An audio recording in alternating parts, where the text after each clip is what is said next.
President of India first doctor Rajendra Prasad 1950 1962।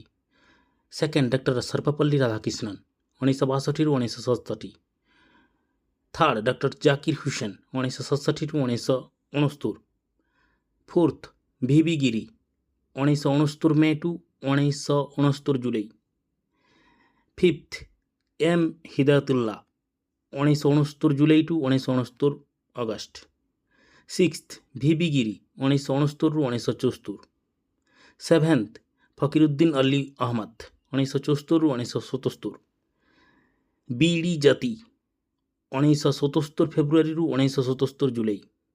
Ninth Neelam Sanjiva Reddy 1977 1982। Tenth Giani Zail Singh 1982 1987। 11th R Venkat Raman 1987 1992।